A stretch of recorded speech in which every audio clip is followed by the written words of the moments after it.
Twinkle, twinkle, little star.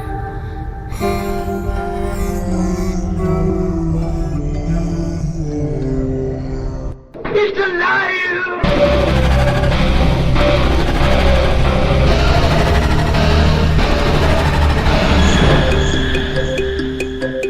Welcome to Where the Weird Ones Are. Every time I speak, I want the truth to come out. Powerful figures in Hollywood as well as powerful politicians who are in fact not human. They're reptiles or they're lizards or perhaps extraterrestrials.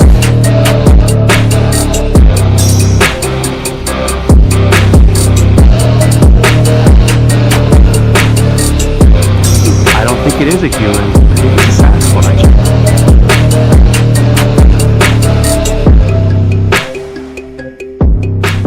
Go ahead and run. Run home and cry to mama.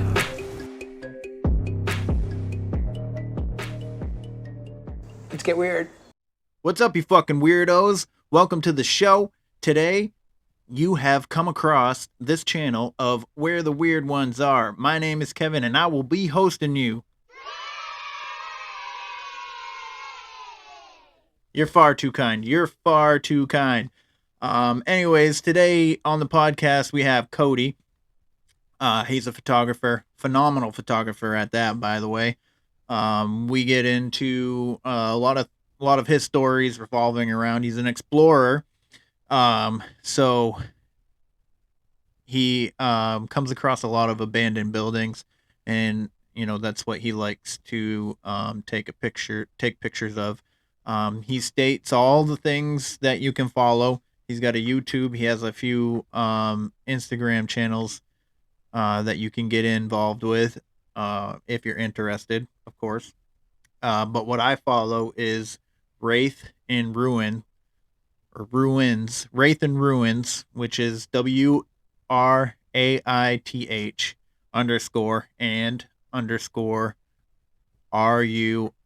_RUINS.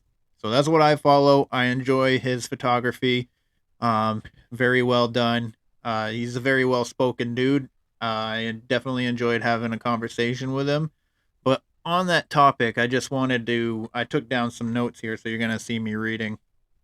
If you're watching the video aspect of it. If you're just listening on Spotify or Apple, then it doesn't really matter. But anyway, so we have an abandoned military base here in Maine. It's called Battery Steel. It's out on Peaks Island, which is right off the coast of Portland. The whole purpose of the base was to deflect any harm or attacks coming into the Portland harbor. There's a few bases up along the coast, which if you're on the East Coast, they're all over the place, all stretching from Canada all the way down to Florida, like right on the cusp of Canada and Maine, all the way down to Florida. Anyway, so Battery Steel is the U.S. military fortification on Peaks Island in Portland, Maine. It's right in the Casco Bay.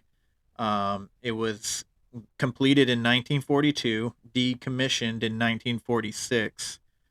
It was a part of the World War II war effort. It was built on 14 acres on the ocean side of the island. So it was obviously not aimed in the direction of inland. It was out to seas towards Europe. It was named after Harry Steele, he was born June 28th, 1874 in Springdale, Arkansas. He died March 31st, 1938 in San Diego, California. He was 63. He's buried in Arlington National Cemetery. He served in the military, in the Army, um, from 1895 to 1936, and his ranking when he retired was Major General. Um, so yeah, the island is the base is named after him. So he died what a couple years before they started building this. He fought in World War I. So, anyways, during in this, there's two 16-inch 50 caliber Mark II guns, and if you don't know what Mark II guns is, there's one right here. Um, they're huge ass guns, and they're placed inside these these buildings, like they're fortified, and they kind of like rotate, and you can see that in this one right here. Um, and there was two of them,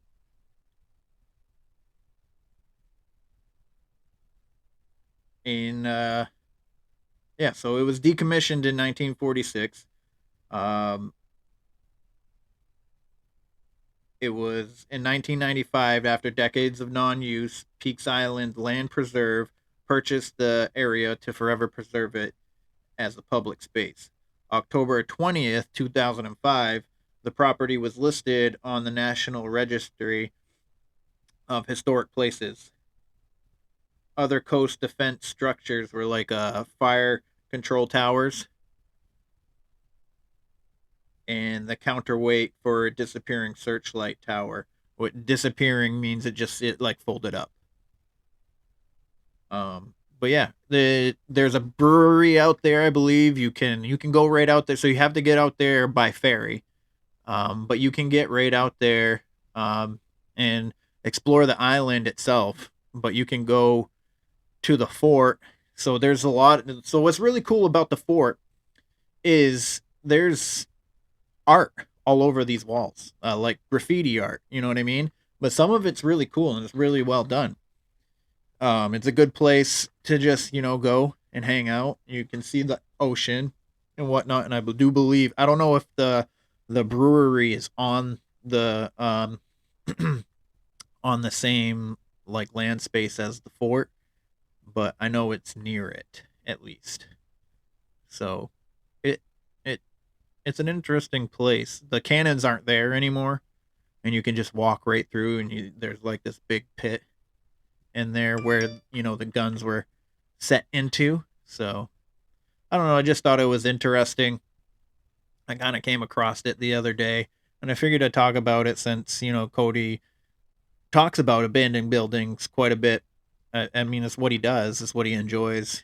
Um, History. He's a history buff, so I figured it was something to talk about in this intro. Anyways, I hope you guys enjoy the show. I hope you enjoy what Kody and I discuss, and yeah, I hope you all have a wonderful day. So, without further ado, let's get weird. They're coming to get you, Barbara.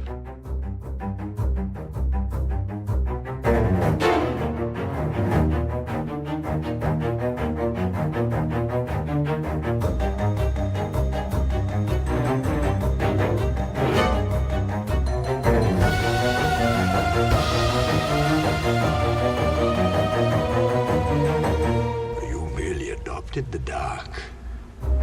I was born in it.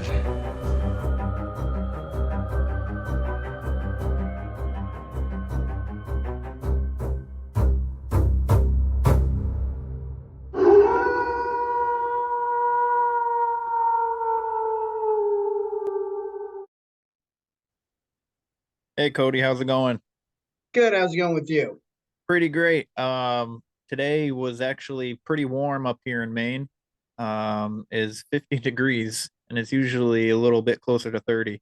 So it was exceptionally warm for this time of year. Yeah, it's been pretty kind of spring in our area, our neck of the woods here too. So, Yeah, and you're in Kentucky, you said, right? yep, Southern Kentucky. Nice, nice. So I heard, I've been hearing a lot of stories about Dog Man in Kentucky. Is that something that you've ever come across or ever heard of? Yeah. Okay, so my neighbor next door, he's into kind of UFO and some paranormal stuff, and he said that he wanted to go looking for a dog man. And I'm still a little, I don't really know much about it, but he's lived here his whole life, so it is something a local folklore for sure. So, Okay. So for everybody watching and listening, Kody is a photographer. I'll give him the floor to really let you know all about him. But I found him on Instagram at Wraith in Ruin. He'd been taking a bunch of pictures of abandoned buildings and whatnot. And I think they're exceptionally well done. So I reached out to him and started talking to him, and this is kind of came about it. So, Kody, if you want to plug all your stuff and let everybody know what you're all about.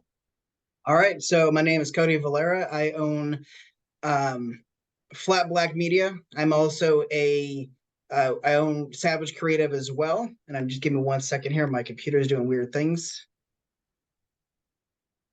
Hold on 1 second. I can't see it because there we go. All right. Okay. So my name is Kody Valera. I own Flat Black Media. I also own Savage Creative Media, which is my content creation, media, and marketing consult company.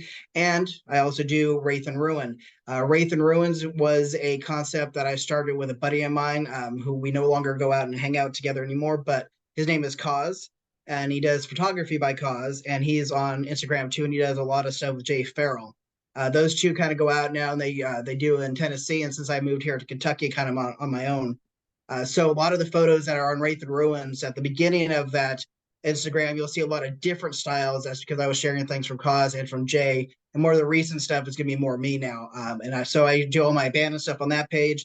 I do a lot of my car photography, my Western and livestock photography of Flat Black Media, and then any of my corporate or business stuff is on Savage Creative.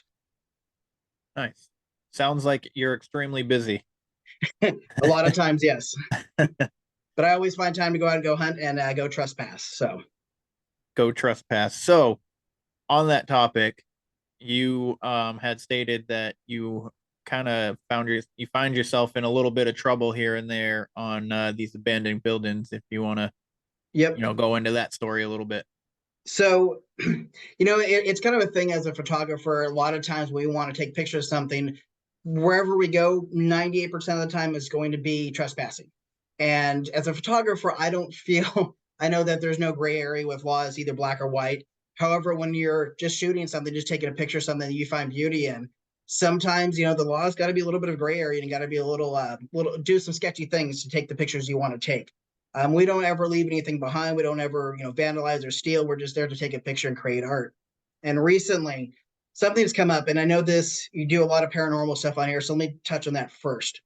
So I believe, as somebody who's an empath and who has done paranormal investigation, every house has its own energy. I'm not saying that it's a sentient being, but I am saying that every home has an energy, and that energy can be imprinted from people who live there or just the house itself. And if you watch any paranormal shows, you can also see it mentioned several times on there as well, that the house is what's haunted. The house is what's controlling things, not necessarily entities. With that being said, I do find like going into these homes, I feel so much sorrow and sadness from the home. And if you can imagine like this home that grandma, grandpa, great grandma, grandpa built, they put their heart and soul into, and they have their future generations that lived there, laughed there, had Christmas there, had, births and deaths and everything else that goes on in these places. So for me, I go into these homes and document that because I can kind of feel the sadness from this home. Like it used to be something that somebody treasured and somebody was cherished, and the future generations just stop caring about and neglect it. So a lot of us explorers, we go into these buildings and we document it because a lot of times what people don't understand is that we might be the last people to see that building upright. And a lot of these buildings are already leaning left or right, throughout the ages and, being neglected. As soon as the roof goes, the whole house goes. And case in point, there was one of the houses, and I'm not going to give up the location, but there was a house in Kentucky, about a couple hours away from me. And we went out, and me and Kaz, when we were still hanging out together, we went out there and we explored it, and it barely could see it because it was hidden behind the kudzu and all the other foliage. And we took a picture, and this house was on the National Registry in the 1970s. And you could find all these beautiful pictures from the people that lived there and the people that owned it, and made their all the memories there. And it was one of the first and oldest brick homes with a double balcony on it, first antebellum. Oh wow. And we took pictures of this house, and I made contact with somebody on the Abandoned Kentucky page, and she'd been documenting it for me since we lived there. She's like, I had no idea it was there. I didn't even see it, but I go to that Walmart all the time, and I had no idea that it was hiding there in the trees. And I'm like, yeah, that's another example of us trespassing. There's nothing around the building. There's nothing there. Uh-huh. And so we take pictures of it, took some really good shots, and about a month later, it's demolished. So the caboose to that is the fact that a lot of people, say that we're trespassing and it's their private property. I kind of say that if you forgot about it, I'm not really trespassing anymore. And we're the documenters of history. Like we are the last people to see these buildings as they are, and we're the last people to take pictures of what they are, because once they're done and they're in the in the garbage disposal, basically from the tractors and everything else, demolish them, you have nothing left, no record left. So with that, we end up trespassing, and I got into a little bit of I don't want to say argument, because I had to tread lightly. I live in a small town now. Everybody knows everybody, and I'm the outsider, and I don't want to ruffle any feathers. And the best way for a lot of these situations is to be as respectful as possible. Right, because if you're not respectful, you're going to end up in jail, fined, or whatever. And Kentucky has some really hardcore trespassing laws, which I have investigated. You don't really need a sign as long as it's somebody else's property. They don't need to have a sign that says no trespassing. Okay. It's just pretty much assumed, so it can be criminal trespassing. I moved here from Nevada, and in Nevada, I used to do security there for 15 years. And as long as you gave somebody a warning, you weren't arrested. There was no harm, no foul. Just pretty much just get off the property, no big deal. Out here, completely different situation. So there was this house I'd been to about 3 times, and I went there 3 times because every time I went there, I could never get a good picture from outside. Just couldn't do it. But every time I went there, I kind of looked around, kind of like got a lay of the land a little bit. And I ended up one day, just had a perfect day to walk inside. It was kind of a stormy day. Took some pictures of the inside, took some pictures of the outside, and then left. I didn't take anything. I didn't vandalize anything. I posted it on the Abandoned Kentucky page, and the owners just threw a big hissy fit about the whole situation. They found me, wrote me personally. Then the son said, "You have upset my mother, and I can't believe you did this. That's you've caused damage you cannot even imagine by posting those pictures." And here's the deal. What I don't understand, what I cannot fathom, if this meant so much to your mother. I understand, trying to maintain an antebellum home, super expensive, and a lot of these buildings you have to bring them up to code. But right. The house appeared to be abandoned, I believe, in the early 2000s, because there was still a new-ish range in there. So my question is, so you didn't take the time to replace the doors, put new locks on there, replace the windows, because there are grants for energy efficient windows from these old buildings. You didn't take the time or didn't do anything to not only keep the home secure to make it look like it's maintained, but you also didn't take the time to take all those memories out. If this hurts your mother so much, then why didn't she go in there? Why is it my fault now? Why am I the bad guy? When you, an able-bodied son of this woman, did not do your job and do your due diligence as part of the family who used to be in this building, why don't you secure it? Why don't you maintain it? You're able-bodied, or somebody in your family has to be. Why did you take all this stuff out of there? So for us as explorers, it's hard for us to kind of wrap our head around. You have this home that now feels so sad and feels all this sorrow because all the memories that were there, all the happy memories that were there, are now gone, and it just left. It's like leaving a dog on a chain in your front yard. Are you the bad guy because you cut the chain off from that dog and you rescue him and you take him and put him in a nice home? Like, I don't know. I can't wrap my head around how people just leave these buildings neglected, or at least don't do the bare minimum, which is secure it and take all the memories out and make sure vandals aren't getting there and destroying it, because vandals ransack every single building I've been into. They put peens on the wall, which I don't understand what the whole issue with that is. They do bored teenagers destroy this stuff left or right. And we get in and we're just taking pictures of just what it is. And I don't know how many times now that I've been in a building that is not there anymore, and I was the last one to take a picture of it. That's pretty interesting. So, with the trespassing thing, So so this guy found the pictures that you had Yep. posted, and then decided to write you, Right. because it brought up emotional whatever Damage. for his Right. mother. Do you think that maybe them not being able to maintain it was the maybe like they don't have time, or they want to and they just haven't been able to, or I would love to know, to be honest with you. Like, yeah.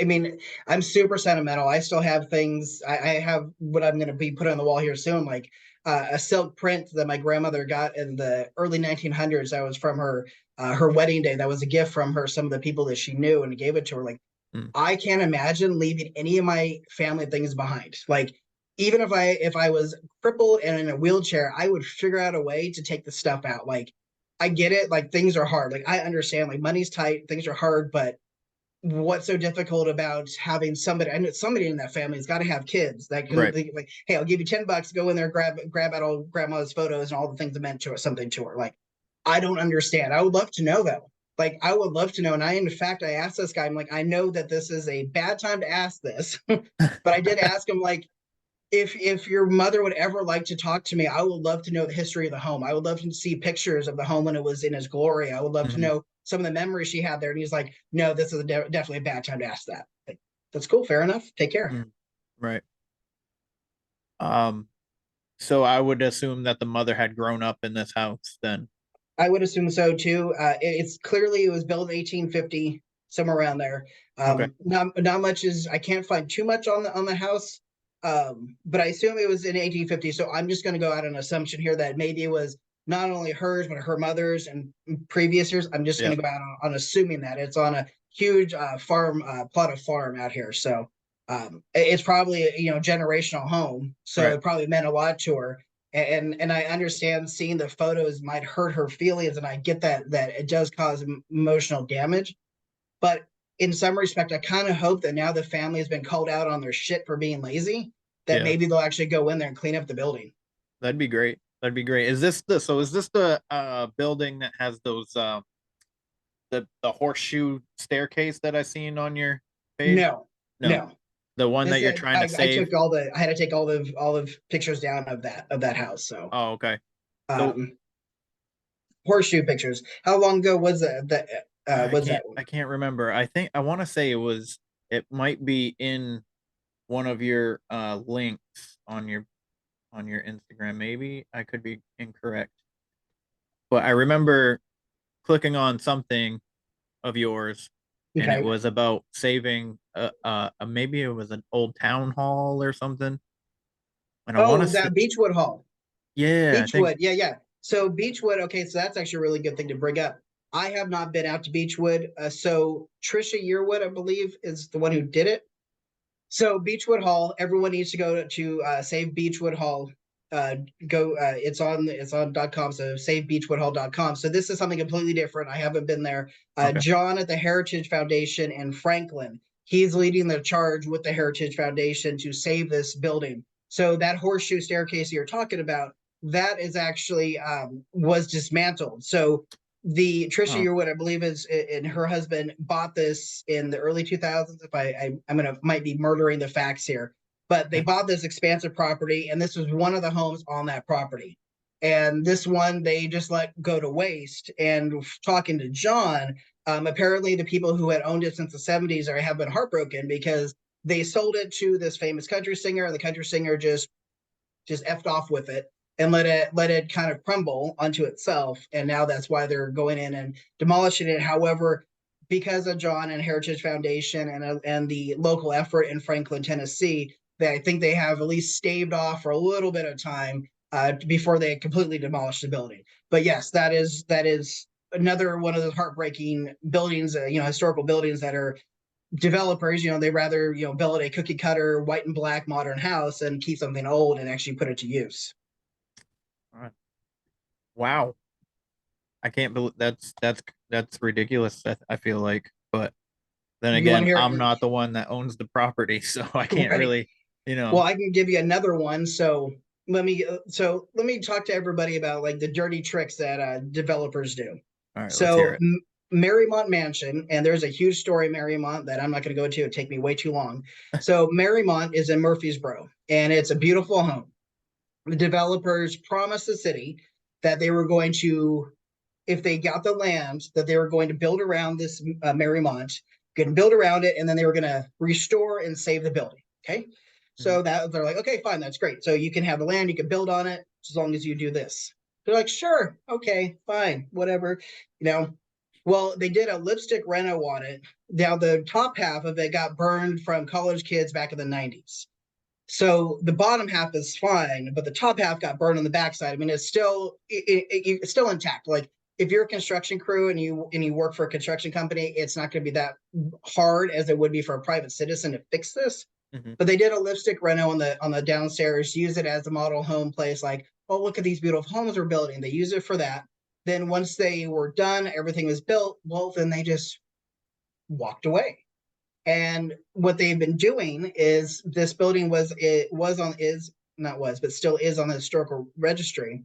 Since they walked away, they allow people to go in and vandalize it. They allow the elements to get to it, because the trick is if a developer can show to the historical society that it is damaged beyond repair, it can be taken off the historical registry and then demolished without fines.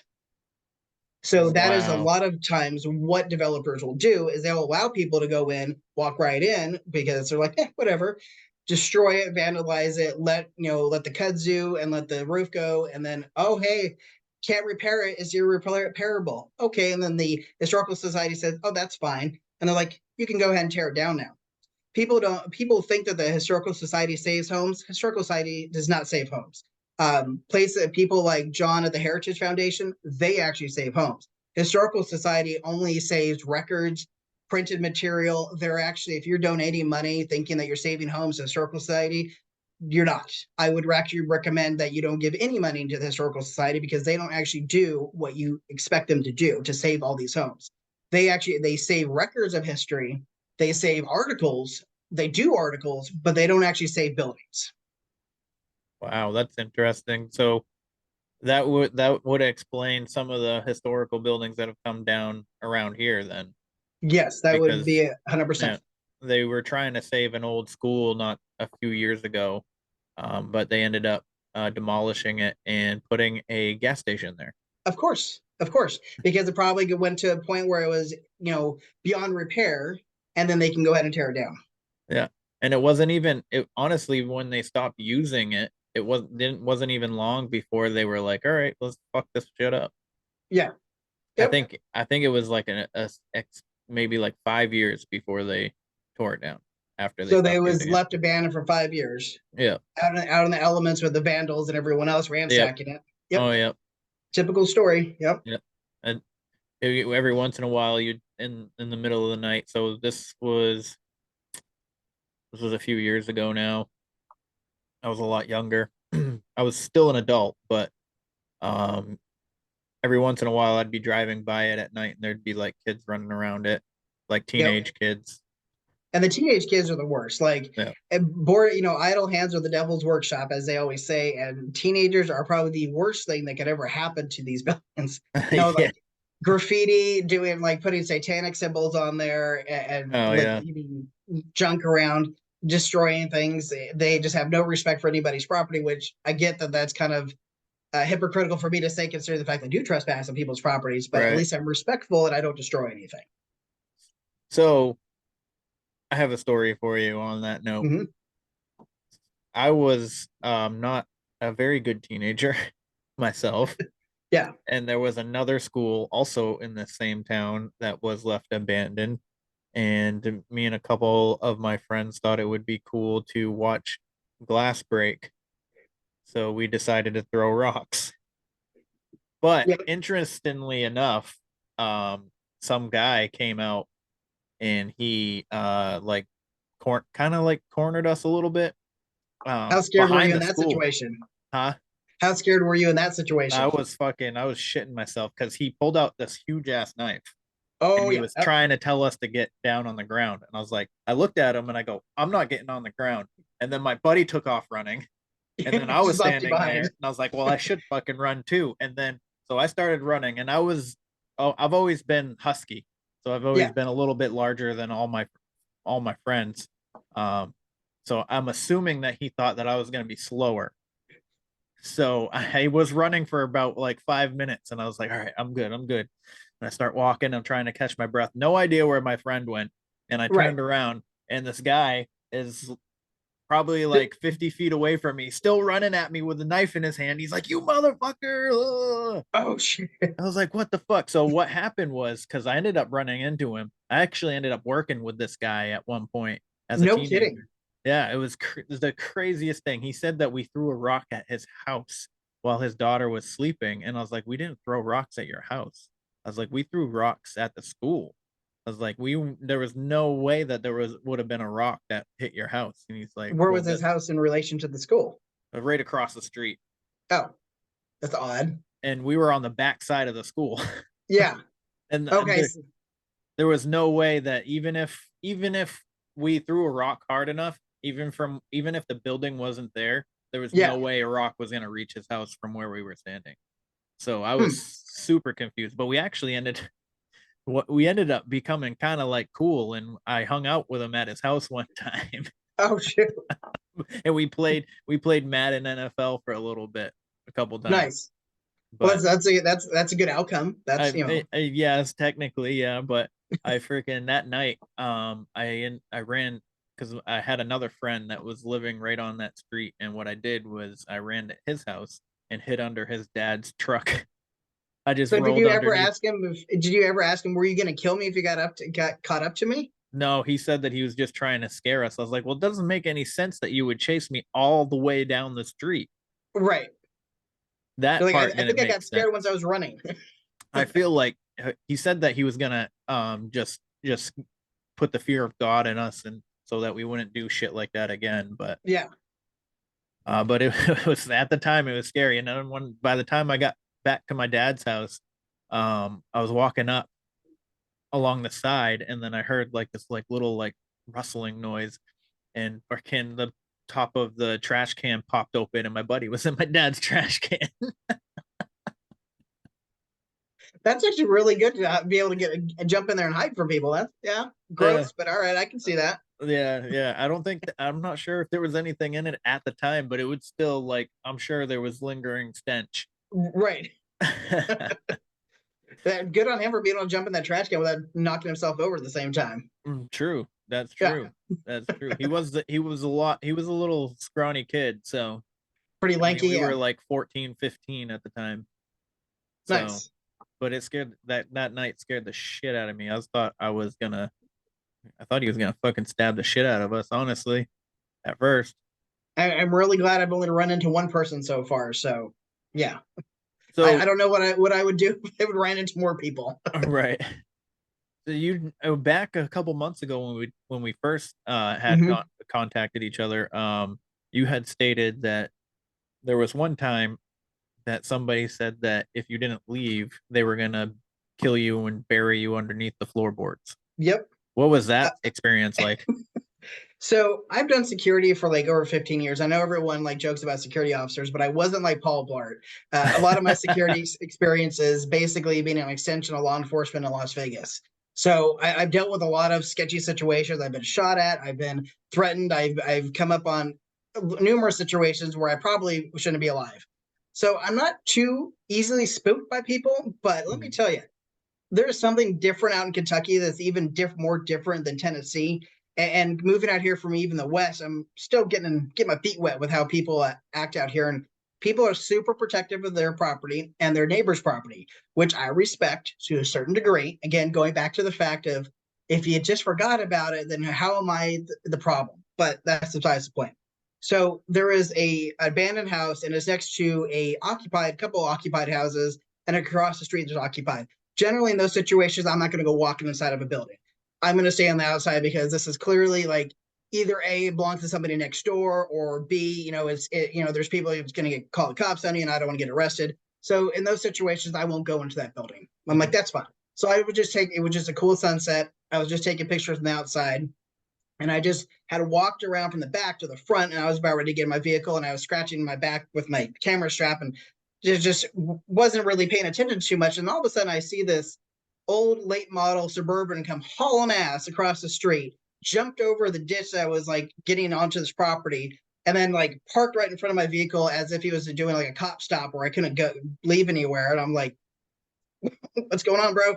And again, going back to the security situation, I kind of had to use my verbal judo to kind of get out of this, because I'm like, all right, good old boy here is super upset that I am even like on his property. Apparently, it's his property. And he was talking to me, and he was trying to get me to where I would wrap myself up in words and admit to him that I had been in his house. And I was already getting a feel for the fact that he was interrogating me to have a reason to do something to me. And I kept meeting him each way. Every time he tried to get me in a trap, like, nope. Like, and he's like, oh, so did you go inside? I'm like, no, sir, did not go inside. He's like, well, if you had and I had caught you, I would have killed you and buried you under the floorboards. Now, let me tell you, there's not a lot of people out there I'm going to believe that threat from, but this boy, he kept talking to me about being a logger. And so I'm thinking, all right, so he's got chains, he's got chainsaw, he's got several places to hide my body. And if he's this protective of this abandoned house, how many people are buried under the floorboards? So again, I managed to talk my way out of the situation and leave without any harm, no foul. Right. And this is when I just moved here to South Kentucky too. And lo and behold, that house actually, when I came in the back with it, I've never been to my house. It's only 5 minutes from my place. So, I mean, wow. This guy's literally my neighbor, and he's being a douche canoe. Like, dude, like, let me tell you, I'm outside taking pictures. I have equipment on me that costs more than both your vehicles combined. I'm not out here looking to destroy anything. I clearly wasn't inside. I'm not defacing, I'm vandalizing. I don't have rocks in my hand. I don't have spray paint in my hand. I'm just taking, and if you've been watching me from across the street, you know I've just been taking pictures. And if you have a cool building, like, that's what I don't understand. Why do people get so butthurt when you're taking a picture of something that you think is really cool? And we were talking about his house, and apparently that was his grandparents' house. Yep. And him and his brother, if I remember correctly, they couldn't get the family on the same page to tear the building down. So they were just using it to basically store stuff. And they had some cool stuff in there. Like, I mean, the windows were all open. So when I was taking a picture, I obviously can see inside. And that's how he was trying to trip me up, that I've seen things inside. And I kept reminding him, like, no, your windows are open. I can clearly see that there is a dresser in there. Like, it was pretty easy for me to see that you got some antiques in there. Like, I'm not walking inside to see it. I can see it from outside. So, yeah, that was the only time that I've actually had somebody where I ran into somebody living anyway. So the other times have been unliving people, but living, that's about it. Oh, wow. That probably would have had my hair standing up, and I would have been like, fuck, what the fuck? So would he be taller, bigger than you in size? So yeah, he was a good old boy, big boy. So you said he was logging, so I picture like a Big Show type of guy. Yeah, he was definitely a big boy. He didn't get out of his vehicle at any point. So, oh, no? Yeah, he didn't get out of his vehicle at any point, and I think, how do I want to put this? I think that I kind of diffused a little bit of that situation. But he was still trying to get me to, get me wrapped up in my words. Meanwhile, my homie that I was there with, he was just chilling in the car smoking a cigarette like no big deal. And he was more concerned about the fact that, like, if something had happened to me, he couldn't get away because I had the keys on me. I'm like, thanks for your help. That's hilarious. Was this cause? Yeah. I wonder why people get so upset about you just being like, I guess it's their property and they don't want anybody on it. I can see that in a way. But literally, if you're not doing anything to the property itself and you're just there, I don't always understand. But I guess they could I guess I could see like maybe what are the pictures for? Is it like a setup or kind of like, something like that maybe? I would love to know what's going on in people's mind, because like you said, like, you just left it behind. So how is this any different than maybe I'll leave something, in the middle of a field and like leave it there for 20 years and you just happen to pick it up and go, oh, this is a cool RC bottle. I'm going to take it home with me. Like, You just left it there. Like, why now all of a sudden do you care about it? Like, I don't understand. Like, the only thing I can think of is if people are worried that if we were to follow through and we were to sue them, which I mean, like, I can kind of see that, but I'm like, would never sue anybody. Like, it's my dumbass fault for walking through the building in the first place. Like, I'm not going to sue you because I fell through your building that you didn't maintain. Like, not going to sue you for it. Like, it's cool. And as far as pictures are concerned, like, not sure what the pictures show. It was one place that Cos and I went to, that a woman who lived across the street from this beautiful home in off Granny Pike in Nashville, near Nashville. She was like, I've always been interested to see what's inside this building. It's been, it's been left there, it's been abandoned for a while, and I love your photos. I'd love to see what kind of art you make out of the house. So I said, sure, I'll go check it out. So me and Cos went there, and going through this building, like, there were so many things left inside this building, so many things. Why the F open? You can just drive up there, walk inside, like no big deal. And I'm not even exaggerating the fact that there is hundreds of thousands of dollars worth of antiques in there. And Cos and I looked at each other like, we can't post these pictures.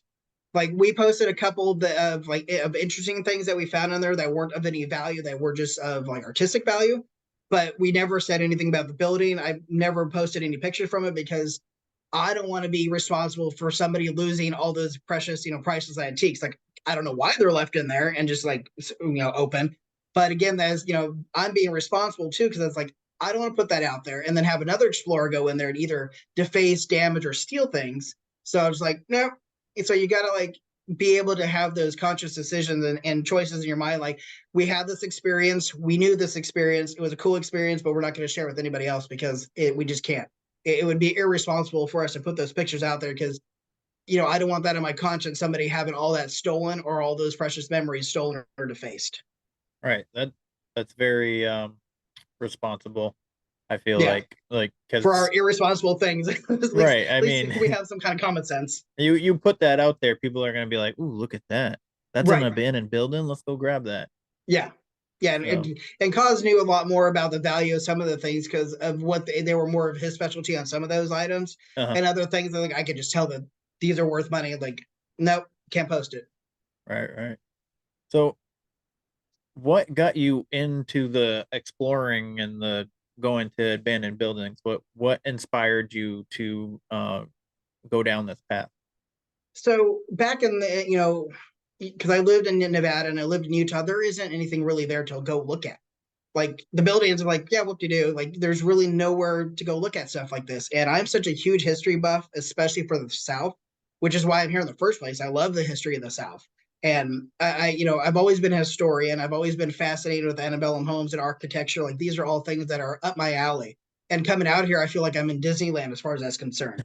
So then I see all these buildings just, being left to rot. Like, it breaks my heart. Like, it honestly, like, just hurts me to see, like, nobody cares. You inherited this beautiful building and you just let it just waste away. Like, I can't wrap my head around it. So as a historian, as somebody who loves history, I just love taking the pictures of it. And being a photographer, the only way I can kind of show my respect to these homes that have just been discarded is to take pictures of them and then bring that to people's attention, whether it be as a way to help preserve those buildings, help save those buildings, help put eyes on the buildings.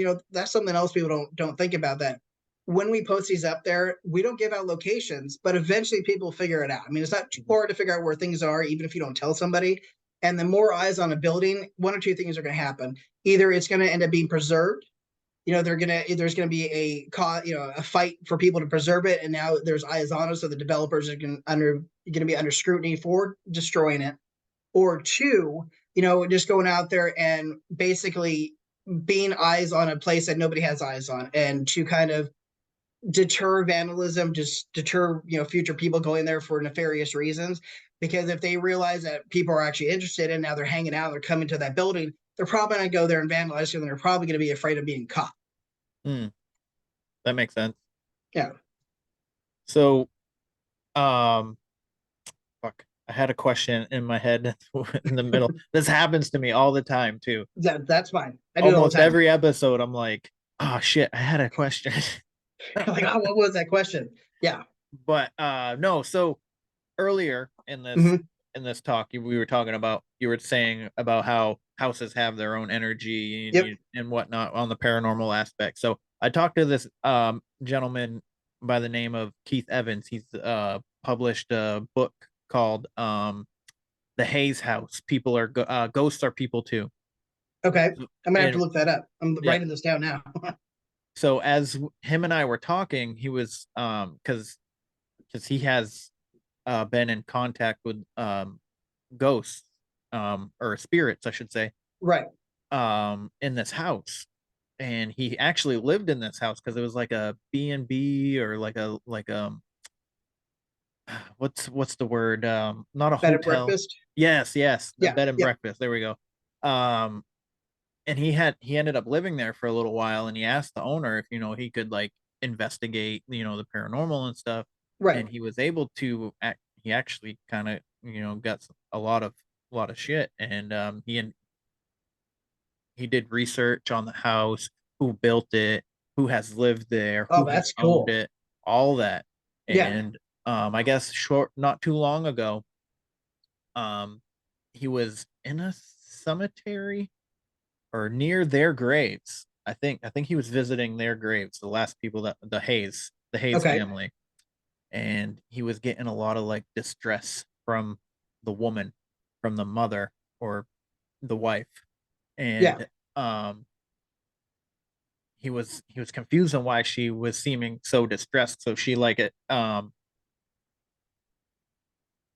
she let him know that it was her that was speaking, and all this, and then come to find out why she's like, he's like, how are you enjoying the afterlife? And she's like, not good. She's like, I'm not happy. And And through why his wasn't she I think happy?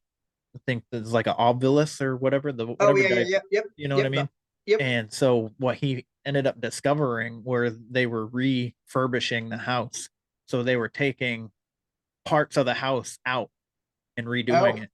yep, And so that was stirring up energy, and he yep. feels like, you know,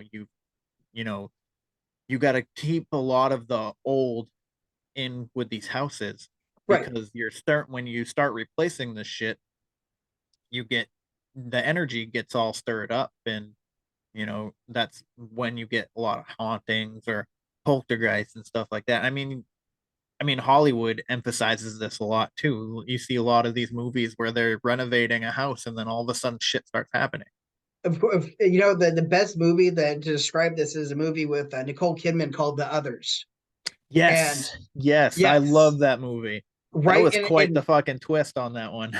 exactly. And so that's what I was going to go with is like a lot of us. Who is a ghost in a house? Are we or are they? Right. Because on their side, maybe they're still there living their life as if they're just on a different plane of reality, and we're just kind of parallel. And now we're going into this home, and they're all of a sudden seeing this wall change colors. Like, what the hell happened? So I mean, like, you gotta go in their mindset and be respectful of that. So yeah, I totally understand that, totally get that. And as they do with like every single paranormal show, as soon as you start messing with stuff, that's when you get all these like people throwing shit at you, because how else are they going to tell you they don't like something by throwing a knife at you? Like, that makes sense to me. Hmm. They attach to whatever they can attach to, and they'll Right. manipulate it any way that they can to get attention. And I sometimes forget that happens to be a knife to fly across the kitchen.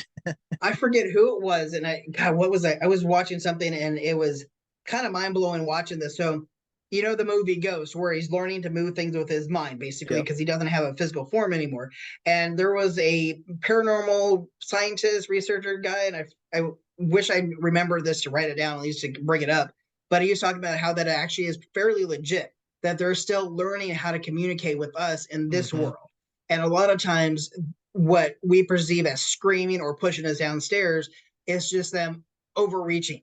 Like, they were just trying to get our attention, but they're yelling because they don't know how to like adjust their volume. They may have pushed you because they were just trying to touch you, but that just went a little too far. So we just kind of have to have that in our mind when they are trying to communicate with us, that it's like, understand that they're still learning to communicate, and especially if it's in an abandoned place, they may not have seen anybody in there, like a real human, for years, so they've had no reason to try to talk to somebody. Now all of a sudden you pop up, you're like, oh, hey, what's going on? And they're screaming at you. It might be like seem dramatic, but it was the only way they can get your attention. Right. Um. So on that note, have you like ever not that you're investigating or anything like that, but if when you're in these abandoned buildings, do you ever see or hear anything a little odd or strange? So I do, and with investigating, like I have some investigating equipment that I've taken in, but I'll tell you what, like it is astonishing to me because you don't really ever hear things when you're there. It's Mhm. usually when I go home and then I take everything from my camera that I've recorded and then put it on my computer. I'm like, oh my god, like I that they were actually responding to us. I've tried to do the tape recorder bit. I've tried that. I've tried the EMF meter. I've tried all these goofy things, and the best thing in the world is just putting a really good quality mic on my camera and just seeing asking questions when I'm there, and then going back later and seeing if I can get a response. Um, Probably one of the coolest experiences that I've had so far is when we went to an asylum and the close to Memphis, and I'm not going to give out where I was at, but anyways, Mhm. we were there.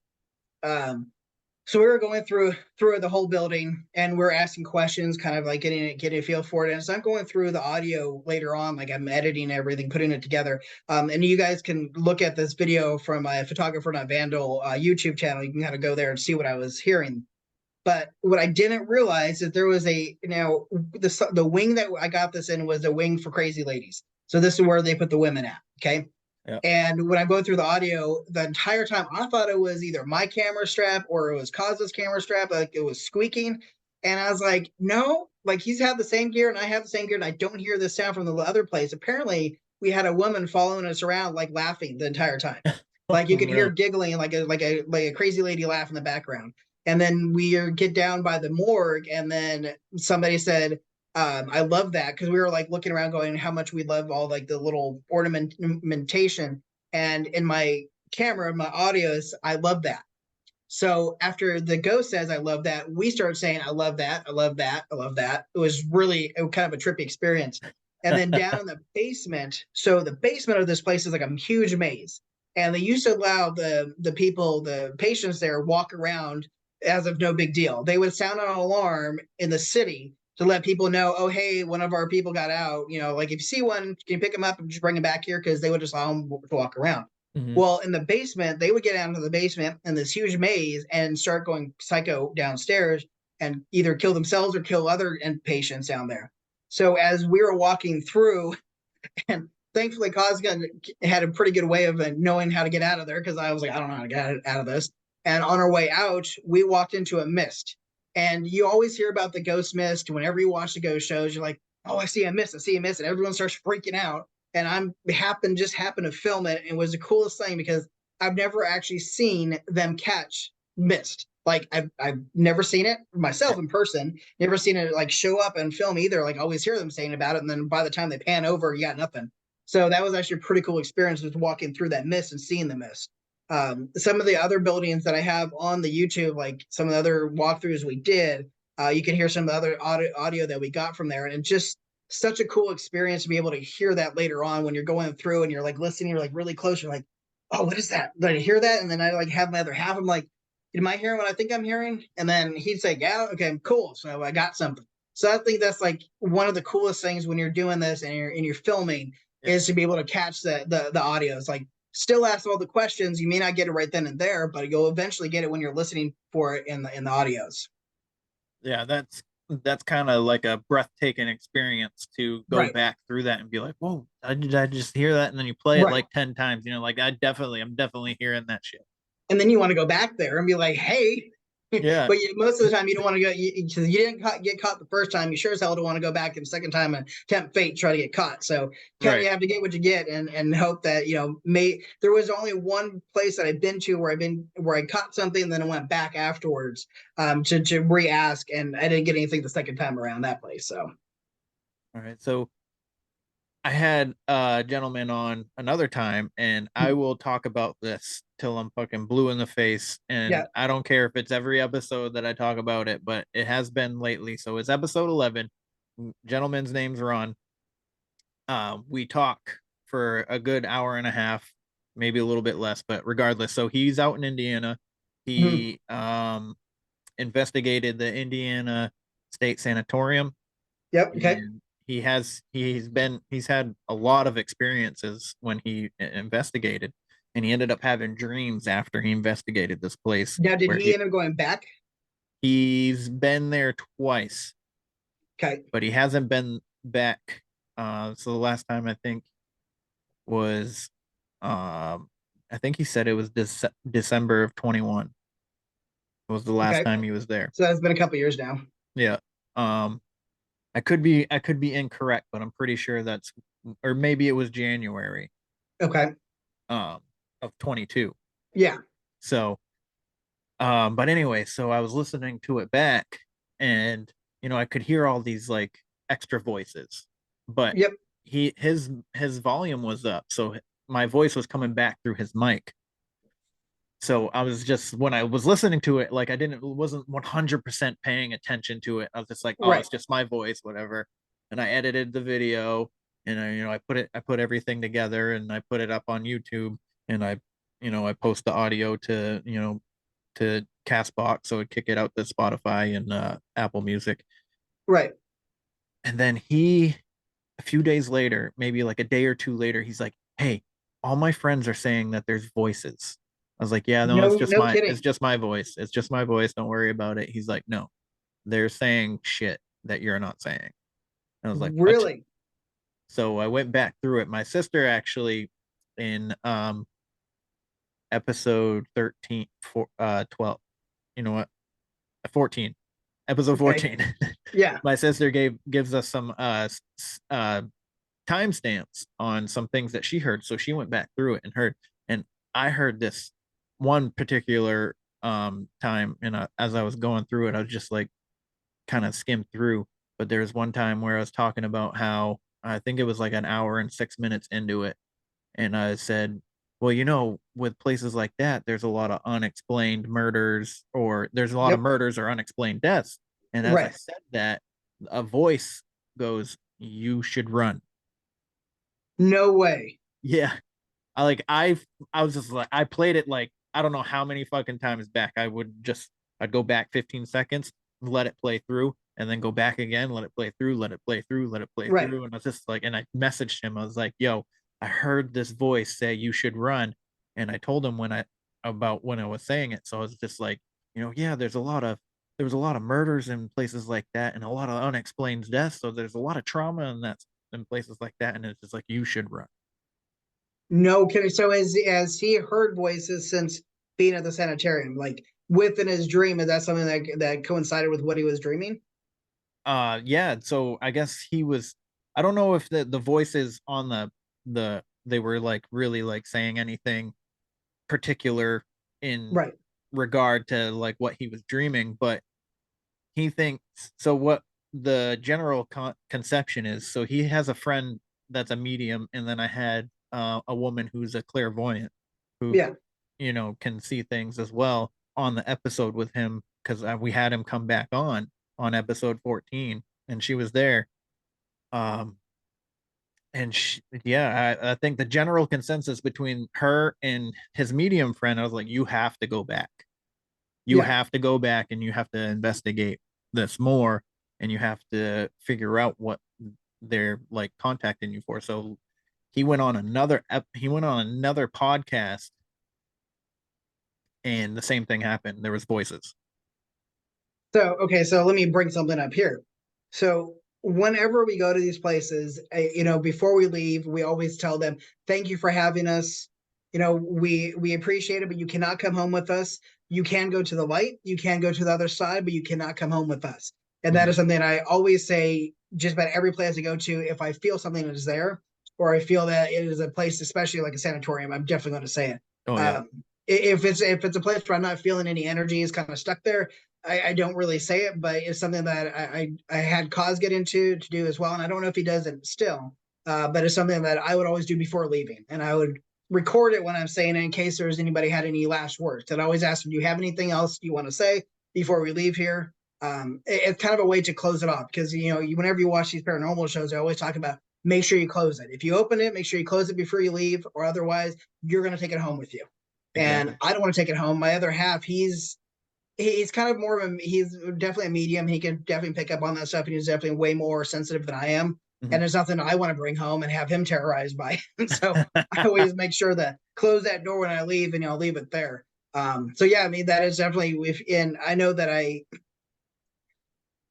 I don't know if I should bring this up, but it is something that I think that I know somebody that I went to these places with, and I feel that they may have had an attachment to one of the places because this person kept going back and back and back and back to this place. And I definitely feel that that person's personality changed a little bit after going to this one location so many times.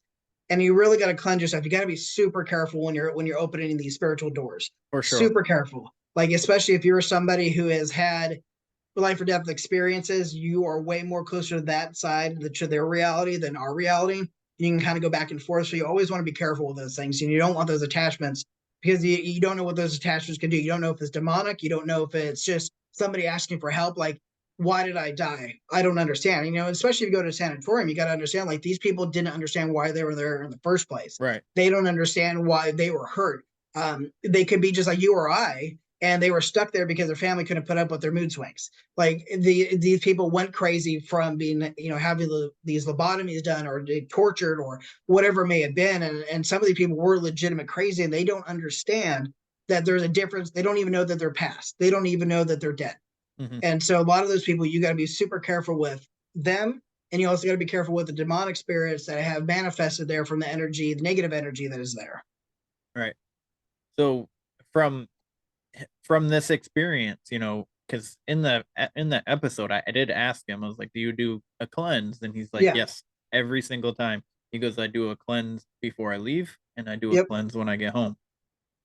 And I'm like, all right. So when I heard the voices, I'm like, so, and I asked him, he's like, I don't have spirits here. Like, Yeah. I'm not experiencing anything at home. He Right. goes, it's only when I've been talking to you or when I was on the other podcast. So I'm almost thinking that him just bringing it up, and Is they're it like somehow opening a sensing it portal? through the energy field or whatever, because you know we're connected through the internet Right. and whatnot, and he's out in Indiana, I'm all the way out here in Maine. Well, how So many times has Ghost Adventures done that? Where they did it with like Bobby Mackey's place, and then they did it to another location. They did like a 3 location where they had one crew at one place, another crew at another place, and like 3 people, and they were kind of communicating with the spirits in all 3 places. Like, it's kind of like trippy when you think about it, like how they are communicating with us on different planes of reality. It's right. like, are we in a parallel universe? Like, there's that whole situation too. Like, are we all operating in a parallel universe? Is like, how close is theirs to ours? And when we have the connections like this, when we're talking and we're going through the internet, through the whatever the World Wide Web is that opening up another like information superhighway within that? Right. Right. And the possibilities are, you can go down any rabbit hole Oh, yeah. with all of this For hours. Right. And you could Yeah. you could lose yourself, and then you'll be like, what the fuck is even real? Right. Yeah. Is this real? Are we real? Yeah, you can definitely lose your mind in trying to figure that out. So Right. And so you were talking about somebody whose personality kind of changed. yeah, I saw a change in this person's personality, and you know, I don't know if it's because they went to the one location over and over again. I just think that they might have been a little more susceptible to that location, considering their past experience and earlier in life. But I definitely saw a change. So Okay. So I had a girlfriend in high school. This is also another thing that I keep bringing up on the podcast, yeah, just because it comes up. But so I had a girlfriend in high school, and I'm pretty sure she's a medium. I'm 100, not one doubt now in my mind. But yeah, she would be telling me things about like spirits that were with me, that were with my brother. Like, because we would end every day on the phone when cell phones were brand new. right. And so I would be on the phone with her, and I'd be in bed, she'd be in her bed, and we'd be talking. Then all of a sudden she'd just start talking about there's a spirit in my bedroom. And I'm like, what the fuck? Really? Yeah. Oh, And wow. so she would pick up on this stuff, and we would actually end up sitting in her room and like just holding hands. And then she would just like sit there, and she would tell me that like this weird shit about spirits or whatever. And then all of a sudden, out of nowhere, she started beating the shit out of me. Like, her personality became something Kind of else. switched. Yeah. And Huh. I just started getting punched and started getting kicked out of nowhere. She started destroying my things at my house. It was like she wasn't a bad person per se. She would just have like all of a sudden these fits, and she did have a lot of trauma in her early life. So do you think she was being possessed at the moment when she was destroying things, or do you think she was just crazy? Maybe a little bit of both. Yeah.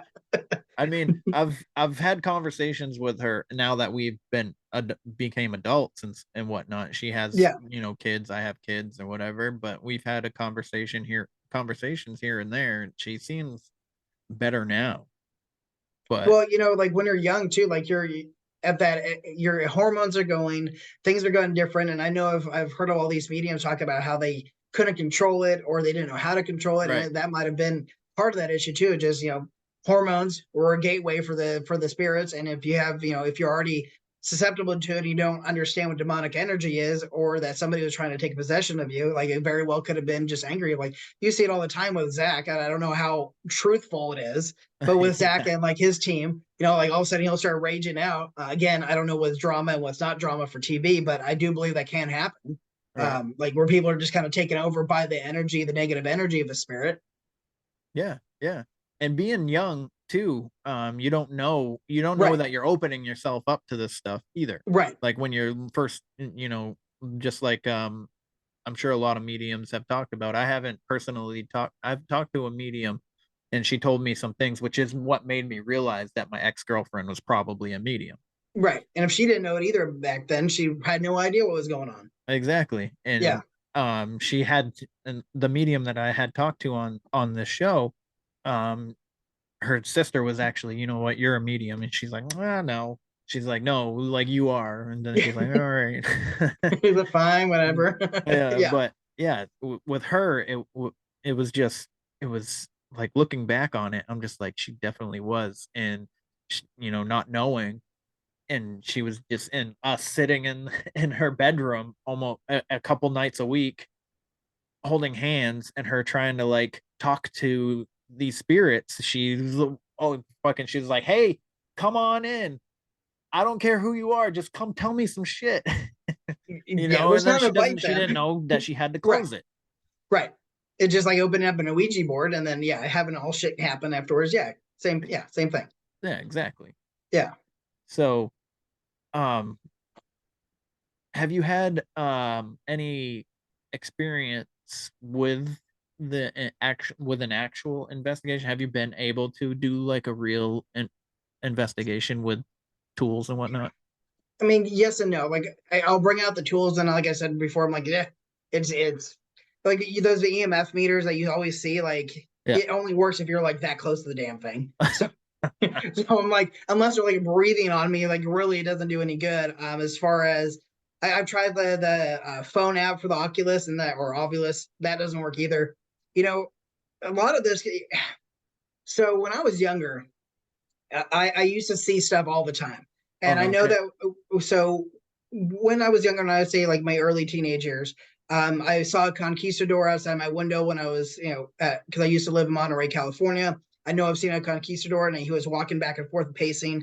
I've seen a lot of things. I was with an ex back in 99, and we lived across the street from a old folks home.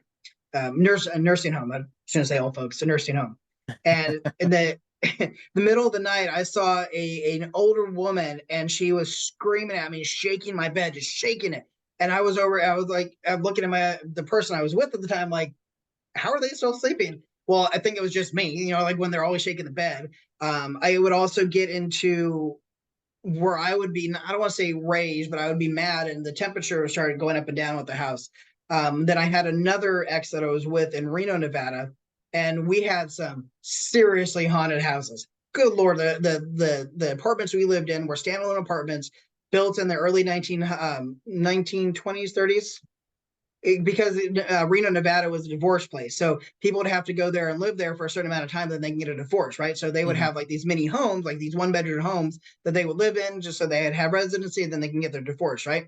So this pod of these 10 like individual apartments were old school apartments, and the one building, things would just start flying around. Like wine glasses would fly off the where the TV stand was. I would be losing things all the time. Now I'm not klutzy, but I am I'm a space cadet. I lose things as it is. I don't need a spirit helping me with that matter. So, Same. so if they're hiding my keys and my clothes, this is not helping my matter because I already can't find them in the first place.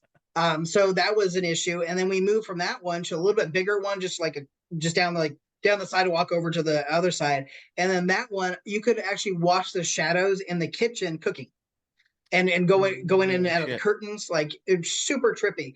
I went through a transition when I was 32, and after that, like through hormone treatment and everything else, like I'm not as open as I used to be, so I don't see nearly as much stuff as I used to, which is kind of disappointing because now I am actually putting myself in situations where I would love to see those things. I don't. My other half, he is more of a medium than I am, and he can feel things. He'll stop, and then he'll just like you can see him get flushed, and he's like, just hold on a minute, I'm just having a moment, and then it's fine. So he's kind of like a good barometer, but I don't really take him out to these places because I just don't think it's safe for him, especially being so sensitive as he is. Considering the fact that now I'm so closed off to these things, I don't consider it a big deal for me to do it, but I'd be more concerned for his well-being if he went out with us, just because he is so sensitive. So yeah, I've seen a lot of stuff, and that's kind of why I like doing this kind of thing. Because I used to be now, I keep wanting to see what I used to see when I was younger, and I just don't. So what I do now is I can hear it at least when I'm recording. Is sometimes I get pictures and I look in every picture I take. If I take a picture of a haunted place, I'm looking in every window. I'm brightening that thing up on my Lightroom, just seeing like, is that something? Is that something? Is that something? One weird thing that I did have recently, where I did see a face, and people got booty tickled that I did this, but so we went to a school, and we took a picture of the whole school, and your mind makes faces out of things, right? And so if you have noise on the camera, sometimes you can see things that are not there. And it just seems weird to me that I took a picture and I zoomed all the way in, and because somebody said, "Oh, hey, I see a face." I'm like, "What do you mean there's a face in there?" Because normally I'm looking at this stuff like pretty like on a microscope. And I go, "Oh shit, you're right, there is a face." So I did some research on the building. Apparently, the tornado that came through here last year, near Bowling Green, a elderly gentleman had passed away next to that abandoned school. So he was trying to get to the basement of the church to find shelter. The tornado came down on him, and he had a heart attack. It wasn't like swept away like Dorothy, but then unfortunately the poor guy ended up having a heart attack before he would get into the basement. And so I saw the picture of him. I saw the picture of my photo. Lo and behold, I'll tell you what, like that looks like a dead ringer for the gentleman that had passed away. So wow, no shit. Sometimes you can see some cool stuff. That's pretty interesting. But you got to be looking for it. Sometimes I'll tell people like, "Hey, do you see the ghost?" Just to see if they see anything, because like sometimes I don't, and I'll get a whole bunch of people. "Oh yeah, I see something there. I see something there," and I'm like, "Nah, that's nothing there." Just to see if I can if people can see things I don't see. So that's funny. I was talking to this woman, and she ended up sending me a bunch of pictures. She's like, "Just tell me what you see, or if you see anything." And I'm like, I think there was only one picture that I saw. I could see something, and she's like, "So you're not good at seeing things," she said. She's like, "There's a lot of elementals in all these pictures." Yeah. And I only saw one face in one of the pictures, but she has some stories too. I'd love to have her come on, and she would be pretty interesting to talk to, but she thinks she has to be credible. Well, like a lot of this is just stories. Right. And but what is credible? Like, right, exactly. We're all operating in a world of like what ifs and kind of like maybes and like we were saying earlier, the rabbit holes of like what is reality. I mean, what makes you credible and what makes you not credible? Like, if just because you see it and someone else doesn't see it doesn't mean it doesn't exist. Exactly. I mean, I've been since, so I've kind of like become more in tune with my spirituality and whatnot, and I've been opening myself into a lot of these doors. And what I've been saying a lot for the past year or so, perception is reality. Your reality is only what you perceive it to be. Yep. This person like you between you and I, my reality could be completely different from yours. Yep. And that goes hand in hand with what people's opinions on or their belief systems, like right. And even what they grew up as. Yep, exactly. Right. We could have like the same kind of sort of mind, but we don't have to see completely eye to eye for us to be real and exist together. Right, exactly. So and nor does the afterlife or anyone in the afterlife. What is the afterlife? Like, Exactly. I watch all these like psychics that communicate with those who have passed on, and they say that your physical body may die, but your existence, your being lives on. It's like, I mean, right there, like that would explain paranormal activity. Like if we're still living, like it's kind of like stopping and then we're still going. Like who we are is still going. Right. And the funny thing is that so our brain is basically our hub. You know what I Right. mean? Like it's firing electricity, like Yep. constant. And when you're investigating or you see spirits or whatever, it's usually through energy, and a lot of times it's through an electrical device. Yep. So that is peculiar to me to say that is most likely what we are. Where that's why I mean everybody says like all these paranormal investigators say spirits are energy and whatnot, but we are we are energy. Right. I don't really know how to like specifically say what words for this for what I'm trying to um How to relay to quantify you. what energy is that specifically. Right. But it's energy that can interact with us in a various different ways. And it's kind of it's like just like telekinesis, like Jedi mind tricks as ghost mind tricks. Yeah. Like how they manipulate things is pretty interesting. How they manipulate Yes. like the ovulus, Right. and make the ovulus. That still blows my mind. Like, and I still kind of is that real? I mean, is that really real? But again, is that reality? Is like if they're asking questions and the ovulus is saying the correct questions, but then my answer, my other mind on that is like, okay, so if we're all, like you said, we're all electricity, we're all energy. Mhm. If the spirit is able to manipulate that to come up with the right answers, who's to say that if we're thinking about it, if we're thinking about the correct That answer, right. how are we not the ones making that ovulus make the words that make sense to what we're asking? That So that's a that could be a rabbit hole in itself, my friend. yes, it could. I mean, like that's all into like so I love I forget what the technique is. It's where you have one person blindfolded, earmuffs on, where they can't hear um anything. Estes, I think Yeah, is what that's it's this called. method. Yeah, Yeah. I've always wanted to do that. That is something I still want to do, but I don't have anyone to go out in these buildings with anymore. So I'm like, I don't have anyone to actually go with me and like do this, but I would love to do the Estes procedure, trick, technique, whatever the heck that's called. Yeah. Because I find that fascinating. I've seen that done on Kindred Spirits, and the Amy Bruni is like one of my favorite investigators. I love her style, or her and the guy that she goes with, and they do that a lot. And Yeah. they did that one time with the actual owner of the building, and they did it where she was completely, and she was answering questions like every one of them was spot on to what they were asking. And so that definitely is something to me is just fascinating. I find that way more fascinating than the Ovilus itself. Yes, I find that super fascinating too. The couple of women that I've had on in previous episodes, they're all from South Florida, all three of them, Yeah. and they all investigate together, and they do that.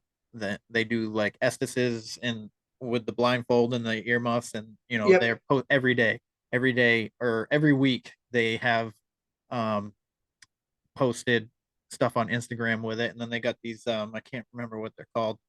They Yes. have like these little like copper things that they hold. Yeah, it's in my drawer. I have set of Oh, that you too. have some too? Yeah. That is interesting to me as well. Those Oh what yeah. is it? What are they called? It's kind of like when like well witchers what they used to use, but yeah, the copper two jiggers, and then they can go in and out and Yeah, answer yeah, yeah, questions. yeah, yeah. Here's an interesting thing is that it's been shown that it's more useful and more accurate with the women using it than a man. Really? Yeah. No So shit. I did not yeah. I did not know that. So yep. So I've read it before where it's like you may find that females will have more accurate readings than males. So I find that Hmm, kind of interesting too. that's pretty interesting. I I wonder if they know that. Yeah, I don't know. It's Does kind of she, interesting information. yeah, there was an because I just recorded an episode that I haven't posted yet. And she's like, every time I use these things, they're always spot Spot on on. to shit. And I'm Yeah, like, no way. The ones I have, it was weird to use them because my other half, he's used it because he's spiritual, of course, and Mm-hmm. a little bit of effort on there, like a little bit. But when I start using them, like, oh, okay, well, now we're crossing, and it's weird to feel it because you always think you're just moving your hand, you're just flexing your hand. It's not real. It's kind of like the Ouija board, like where you're holding onto the planchette and like you're pushing it, and it's not legit. No, actually, you can actually feel it, and I was like, I'm gonna go ahead and put these away now because I was screwing around with it as soon as I got them in. I was screwing around with it in the house, and I was like, I don't want to invite anything in. We're gonna put these away. Yeah, I don't want this shit in my house. Yeah. Let's not like let them know that this is they can come in and start talking to us. Let's not have that. That's funny. And so where I live is actually kind of interesting. So I live in Franklin, Kentucky. Yep. And I am literally, as a crow flies, a mile away from the Octagon Hall. And the Octagon Hall is super infamous for being a major hotspot for not only being a weird building, but also being a supernatural building where there's reports of Bigfoot. You talked about Dogman earlier. So you talked about Dogman earlier. Well, there's also apparently there's a Sasquatch out here, somewhere where I live. But the Civil War all happened around us, especially out where I'm at. Uh-huh. And the Octagon Hall has a lot of that spiritual activity there. I mean, they were dumping arms and limbs into big old pits, by that house, from the Civil War. Because as every home ended up, during the Civil War, ended up being a makeshift field hospital. So I can just imagine, only being a mile away from there, how many skirmishes and how many people died crossing my property to get you that place. So again, that's why I'm like, I don't want to open up any windows here. I don't want any soldiers coming in and be like, hey, can you talk to my family? No. I'm not the postman. I'm not going to be doing that. Sorry. That's funny. But that also makes it even more interesting to the story that this woman told me, because she had this little boy holding those things. Yeah. And he was asking her questions, being a male. Right. And then she asked the same exact question, and then they started moving. Yep. So that meant that now thinking about that story that she told, and you saying that makes 100% more sense to me. Right. And so I'm transitioned, so I'm female to male. So Right. that's why they work with me, because I still have the energy. So I thought that was kind of unique too, because I'm asking questions, getting answers, whereas my other half, who is all male, and he's sensitive, was not getting the same answers as me. So I find that interesting that it works better with biological females. So I thought that was kind of interesting. That's super interesting. Thanks for telling me that, because now I feel like I could bring that up with them, because I'm actually, especially now that little boy, he didn't want to do it. So yeah, that's kind of cool to have that connection. Right. So me and my kids were planning on going down to Miami, and I was actually going to do an investigation with them in September, October, which will be my first time in an actual investigation. I mean, I've experienced things my whole life, which is the main reason why I started this podcast. Right. So what are you going to explore when you're down there? Where are you guys going to go investigate? I don't know. They said they'll come up with something, is what she said. Well, it's Florida. I'm sure there's a lot of good stuff out there. Yeah, they have a handful of like places that they that they visit regularly. So it'll be pretty interesting. I'll probably take a bunch of videos and put it up on YouTube under the podcast name and whatnot. That'd be pretty great. Yeah, I'm actually anxious to see that. Yeah. Well, you wouldn't even know you catched it until afterwards, and then if you go back there like the next day, then you're like, okay, so Jeff came over to me, and I'm going to go here and ask Jeff. Okay, Jeff, what is it you wanted? So yeah, yeah. So you said that you were a lot more sensitive before you transitioned. When did you notice in the transition that it was starting to dim for you? It's weird. A lot of people, and I don't want to get too far down that rabbit hole, but your emotions like change. So when you do go through the transition, everything else, like women are naturally way more emotional, way more in tune, way more sensitive. And I believe that's kind of what had transpired, is that transitioning from female to male, like at some point in time that had dimmed, as you said. I think that's a good way of saying it, where it did my emotions and I'm just not as in tune anymore.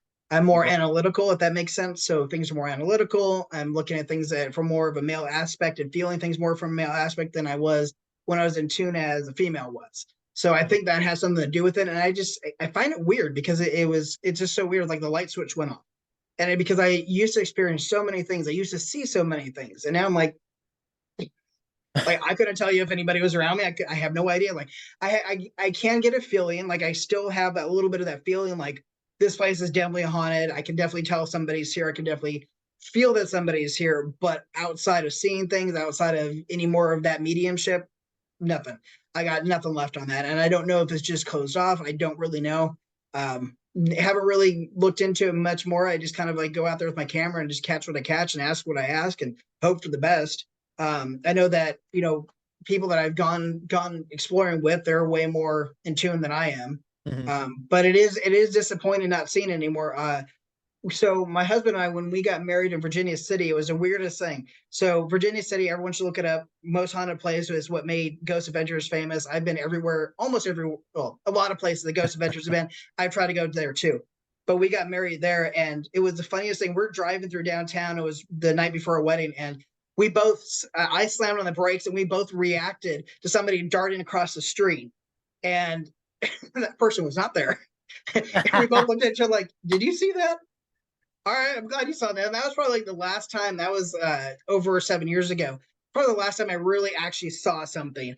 And my transition was still somewhat fresh. I was about 3 years in at that point, so it was still a little bit fresh. But yeah, it completely like dulled out, and it's tit for tat. Like some things you lose when you do that. And I don't think a lot of people have ever really touched on that. But yeah, it kind of sucks because I used to see a lot more stuff. I used to be able to affect the poltergeist activity. A lot of poltergeist activity beforehand, like when I was mentioning the wine glasses and things being thrown across the room, that was a lot of that would happen because of my temper.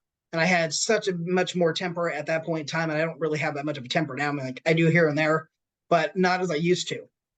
So I know that when I would get mad, that's when like activity would spur up and things would start throwing themselves across the room, things would be breaking, pounding on the wall, that kind of stuff. So they just don't have it anymore. That's would make me sad. Well, actually, it depends. I feel like in certain aspects, I'd be like, yes. I wish I could turn it on and off. I wish I could turn it on and off. Like when I'm at home, off. When I'm out like exploring, on. But I don't have the ability. So I don't know if somebody could train me to have that ability. I don't really know. But yeah, it's off now, and for better or for worse. Because so other experiences I've had, like my parents had a house in Fernley, Nevada, which is just 30 miles outside of Reno. And I kept telling them, your house is haunted. And they're like, no, it's not. I'm like, yeah, Mom, it's haunted. Like I could be in the dining room and somebody's turning on the shower. So you'd have lights flipping on and off. The shower be going off. So I can actually say that I at least have better sleep. I mean, because I'm not like experiencing anything anymore. So my sleep is better. Right. So, I mean, there are those added benefits, but at the same time, now purposely putting myself in these precarious situations, I'm going into haunted places. I'm like, come on, do something. I'm like, I got nothing. Present yourself. Right. Do something. Have some kind of fun. No, nothing. I got nothing. I have to rely on the people around me or my equipment. Nice. So how often are you able to get out and explore and do your photography? So now, Cuz and I have went separate ways because, I moved and whatnot. So he's doing his own thing with his team in Tennessee. Now that I'm in South Kentucky, like I try to get out as much as I can because for me, it's relaxing. I like to be on the venture and I don't mind not going out with the team anymore because how do I want to put this? It's kind of like when you have a hobby and you just want to go out in your own space and do your own thing at your own pace. So I try to get out when I can. And now that I'm self-employed, I just started my own company. So sometimes I have a little more time. Some weeks I do, other weeks I don't. And I try to get out, like where I live, there are so many abandoned places around here, so many. But again, going back to the fact of, am I going to get shot? Am I going to get buried underneath somebody's floorboards, or is somebody going to sue me for being on their property? Because there is a lot of abandoned property out here. It's phenomenal. Like the kudzu just swallows up everything out in the South. Like, and it's amazing because you wouldn't even see these buildings until the wintertime. The wintertime, like, holy crap, there's been a house hiding there the whole fucking time. I had no idea.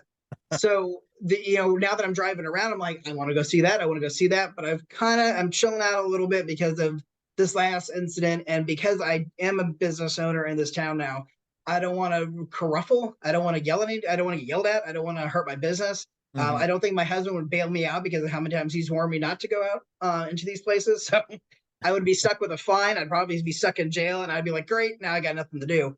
But I wish I could do it more often. I wish there was more time to do it. I see that Cause, Jay, Chris, they're all doing a lot of things out in Tennessee. Their Abandoned Photo Nation on Facebook, good group to follow. Follow Jay or follow Cause.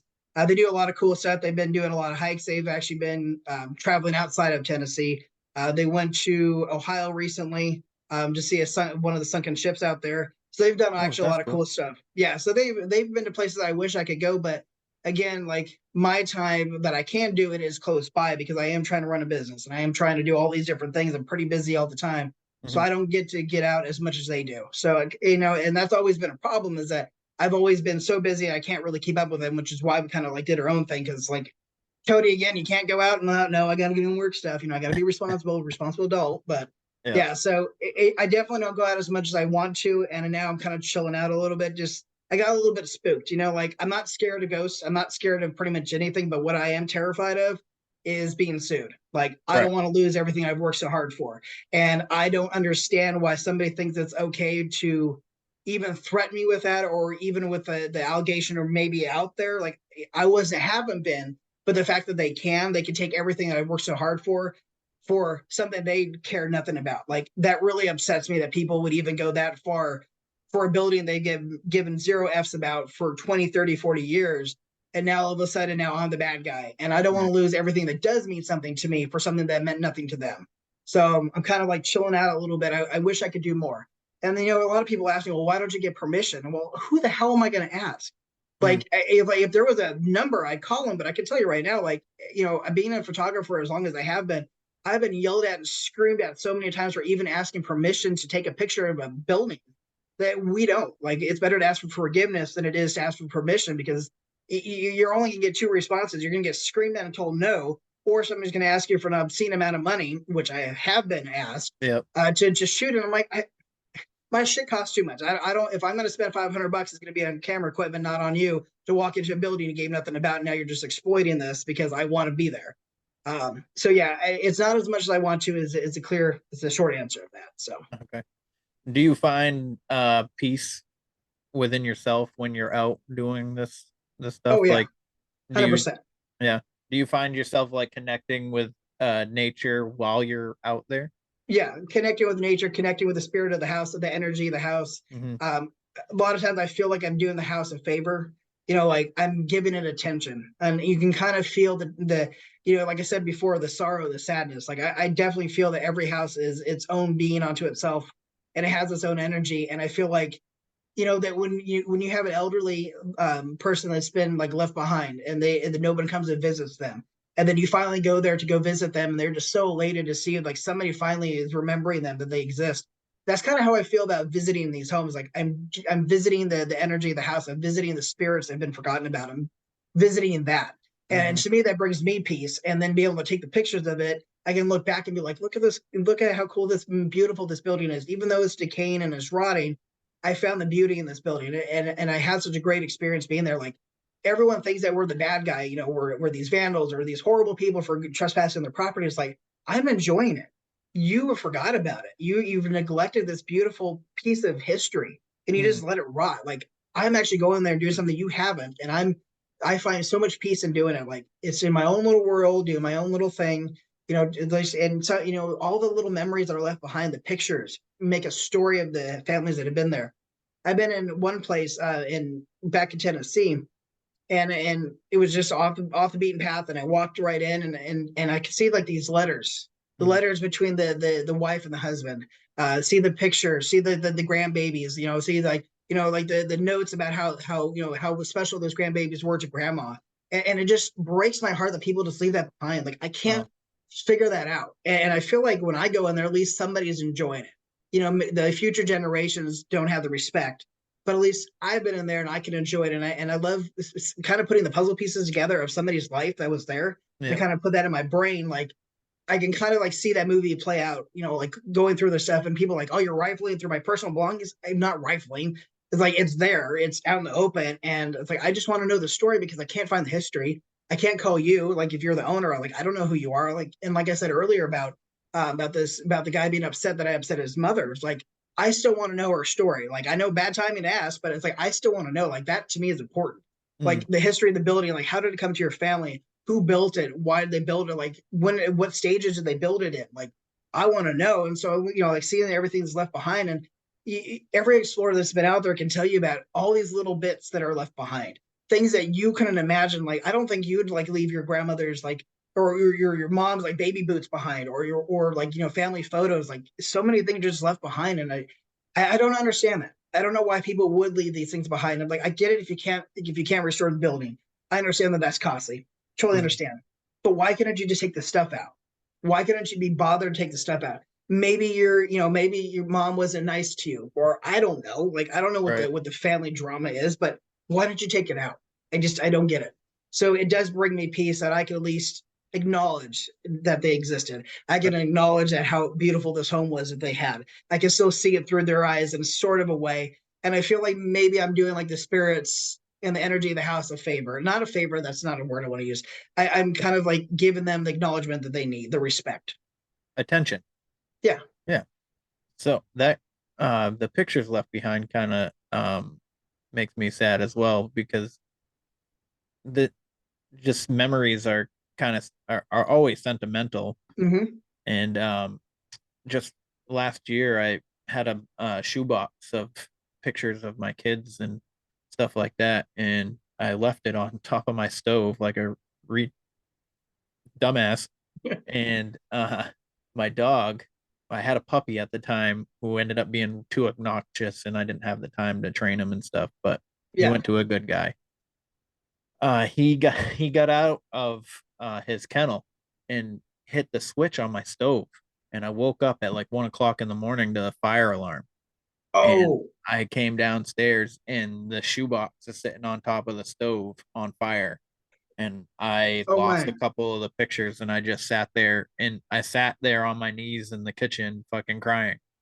Because you can't replace it. Like, Exactly. so many things like in our generation are just digital. You don't have these tactile memories anymore. So when you do have them from the 80s, from the 90s, when people still had real cameras, like, those are irreplaceable. Those are moments you can't capture again. Those are memories you'll never be able to capture again. And how do you just leave them behind for them to get weathered, for them to get vandalized? Like, if you can't be bothered to at least maintain the building, take the stuff out that means something. And I can't, like you said, you're in tears because you can't replace that. Yeah, like, if we were to lose the internet, how many memories would we lose, because everything we have now is on the internet. So you have those tactile photo albums. Like, why are you leaving them behind? Like, this house and those memories meant something to your family, and you just left it. Like, you're just too lazy to go pick up after yourself. I don't get it. Yeah, I don't get it either, man. I really don't. It something that I can't wrap my head around either. I don't think I've ever realized that people were actually leaving this stuff like this behind until you had just stated. So I'm sure that you would happens be more often than not. mind blown at the stuff that we have found. Mind blown at the things that people leave behind. And again, like this last house I was in, I haven't ever been called out by an owner before. And I say owner loosely because his mom is still alive, and most of the places that we go into, the people have been deceased. The people have passed on. The house is tied up in probate, tied up in whatever it is, or the families are fighting and feuding over a house, and no one can decide what to do with it, and the house ends up losing. This is the first time somebody had left the house who is still living. So that was part of the problem of getting called out, is the fact that the owner is still alive. Most of the time, the owner isn't still alive. So, and I found that the comment made on Facebook, one of them was, I don't know what relation she had to the woman that lived there and that is still living, but she's like, I don't think my family would appreciate these pictures being put out there. I kind of thought about it, and I said, sure, I was in the wrong walking on your property. I get that. Again, gray area. But if you're so hurt by these pictures, why haven't you done anything 20 years ago when the building was abandoned to take all this out? If you're so hurt by seeing the decay, the destruction, the vandalism, the picture just strewn about, why don't you do something about it? And we've seen so many things, and that. Oh, and I don't steal things, and I didn't take anything from this place. Sometimes I'll take like a something with a name on it. It's just something, just so that way I can go do some research later on. Yeah. There was another house near Bardstown, and I went into this place, and the woman that was there, she had a long history in the military, in the Navy. She ended up being a local school teacher, retired as a school teacher. And I go in that place, and all of her military memorabilia just left strewn about on the floor, just strewn about. She did, after doing some research, she did a good handful of it. Ended up being in a museum for the wax, for the women. Forget what it was. There was a term that in the 40s that they used for women in the Navy, and I forget what the complete term is. But anyways, there was some of that her uniform and stuff, but other things are still left behind. Like, you can't imagine like the things that families just don't care about, like everything that you did to make your life memorable, everything that meant something to you. Just it's heartbreaking to know that your kids could care less, your grandkids could care less. Yeah, like I don't get it. Like, if all my camera equipment, all my pictures, like if I had children and they just left that in a house to be destroyed, I would come back and haunt them and start opening their cabinets and probably throwing shit at them while they're sleeping. Yeah, same. But Yeah. So I've never had a house, and I don't think there's a house in my family. There is one. No, there is a house, but it's at a different. It's passed down between the other side of my family, and it's lived in and taken care of. yeah. But my great grandmother lived there, and I don't know if they built it, but it's just this little tiny house. Two, maybe three bedroom, one single floor. Yeah. But But it's good to hear that somebody's living in it though, and it's still right, taken care of. right, and it was not the youngest of my great grandmother's kids. My grandmother had eight. My great grandmother had 18 kids, Oh wow. and She was busy. yes, and my grandmother is the eldest girl. Okay. So, and the age range between all these kids, it's huge. Yeah, I can imagine 18 right. years. I mean, alone. So yeah. A couple of my uncles were closer to my mother's age. Oh wow. Yeah. So, and one of those uncles ended up getting the house, and then he passed in his 40s. Yeah. And his wife ended up getting the house, and I don't know what has happened with it since. So now that we're on this topic, I'm kind of curious on who actually is living there, because I know I pass it often, and I know somebody's living there. Right. So at least somebody's living there. That's fine. But yeah, a lot of these houses, they get passed down. I have a buddy of mine, and he would love to have the house that his grandparents, built in, because he has a lot of memories there, a lot of fun memories of his grandparents. But his family can't get over themselves, and are, because it's in a area where it could be, the land is worth billions now. They can't figure out who to do what, or what to sell it for. And as much as he wants it, he can't have it because it's yeah. And so he goes there and he takes care of the property. He maintains the property. He looks after it. He's there pretty much like once a week at least. And his parents like live on the other side of the farm, so they can kind of see it too. So it's not getting vandalized, it's not getting broken into. But that's another situation where it's, a lot of times it's the family can't get over themselves, and for greedy purposes, nobody ends up winning, because the house, while they're fighting over it, it goes into disrepair and is destroyed in the meantime. So, and again, goes back to the fact of like, okay, fine, if you're going to fight over the house, but why don't you take the stuff out of the house? Because that has no value other than to the family. Mm-hmm. That's so interesting to me for a family to fight over with money, property, and anything like that. It But like blows my mind.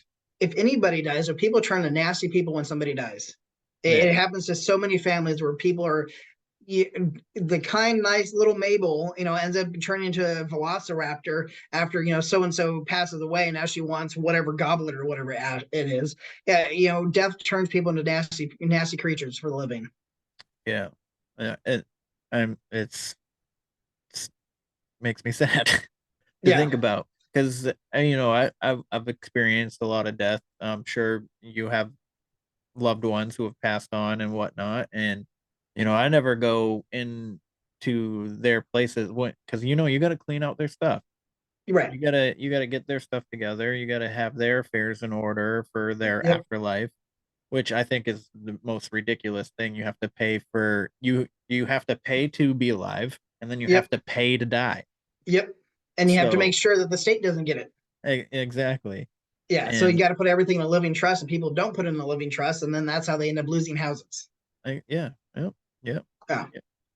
So like my uncle just passed, and we were all in his house. I actually I don't know, I didn't spend the night, but I was there at night, and a couple of my cousins and my other another uncle was staying there, and and they start asking me, do I want this, do I want that? I was like, I mean, I guess, like, I'm not gonna sit here and argue with anybody about anything, and nobody fought about anything.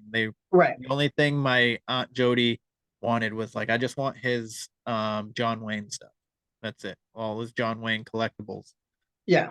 And that was the only thing that anybody said anything specific. So I ended up getting, so he had his bed and a spare bed. I got two beds, two queen size beds. I gave them to my kids because I Yeah. have a king size. So not that I really need it, but it's kind of nice to just like roll over any which way.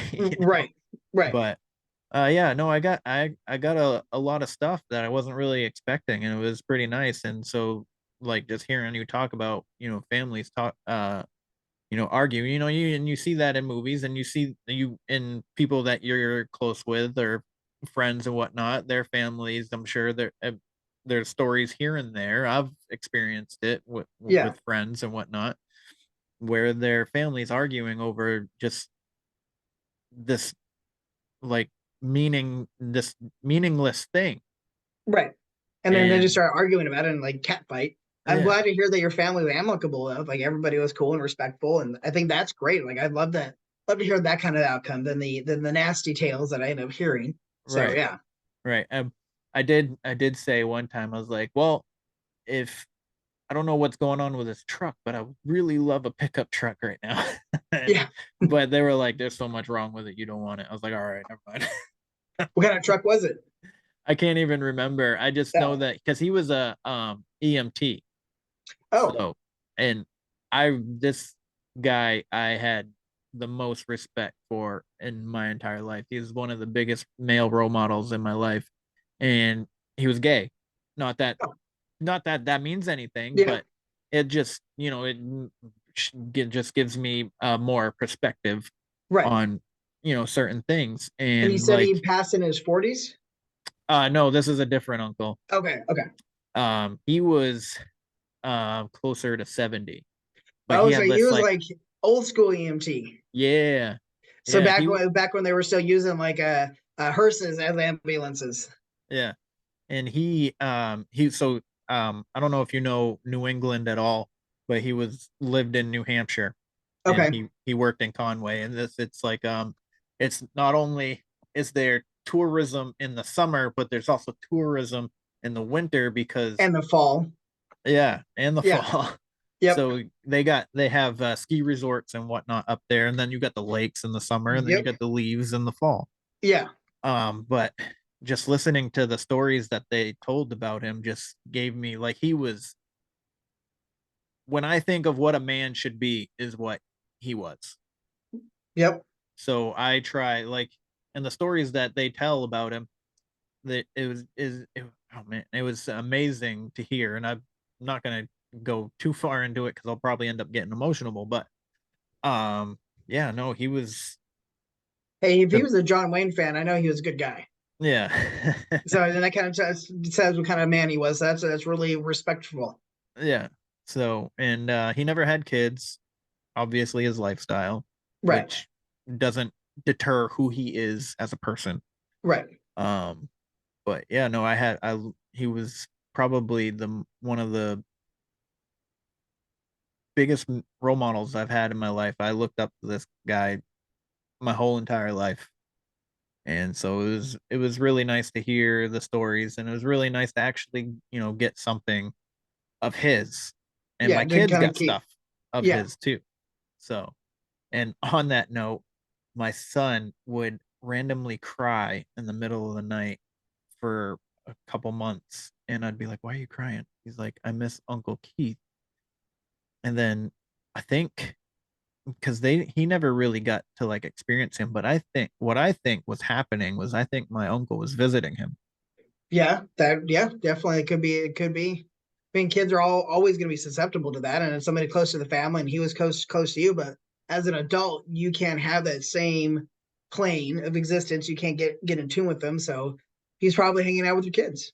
Yeah, yeah, and it's a nice thought Yeah, from my perspective. It's really nice to think about. But yeah, you probably should just like say hello to him at night, like good night, Keith. Like how you doing, Keith? You probably should have like just start talking to him as if he's there, just every now and then, just acknowledge his existence because he's probably yeah, hanging out with your kids and with you, and he's probably always with you, especially if he had a connection with you. So yeah. I would just start saying, "Hey, how's it going, Keith?" Just to have conversations with him when you're by yourself. You don't feel crazy doing it. That's a good idea. It's a good idea. Yeah, Thank you. yeah, for sure. I do that with my grandmother sometimes. So Yeah. I just actually recently found out that my great grandmother is a spirit guide for me. really, Yeah. see, that's cool. I know when I was younger, my mom was like, well, she loved running her fingers through your hair, and she used to talk about how beautiful your eyes were, and Yeah. and I think my family is French. My dad is native and French, but my mom See, side, I that's where believe. because I was like, you look so native. So yeah, that makes Oh, sense. do you think so? Yeah, definitely. You especially when you turn to the side, you definitely look like it. Okay. I get accused of being Mexican a lot. I don't see the Mexican. I do see the native me, though. me neither. Me So neither. I was actually coming out of a coffee shop one time. I mean I can understand it. I was wearing my hat. It was flat brim like yours. I had sunglasses on. I had a white t-shirt on. okay, well, I think you were asking for it at that point. I mean, that kind Yeah, of like the I had stereotypical. and I had the slides with the knee-high fucking Oh, socks on.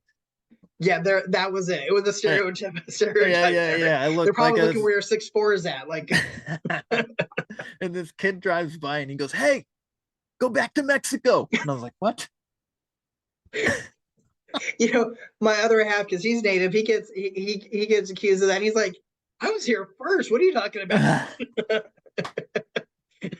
Yeah, yeah. So I understand that. Yep.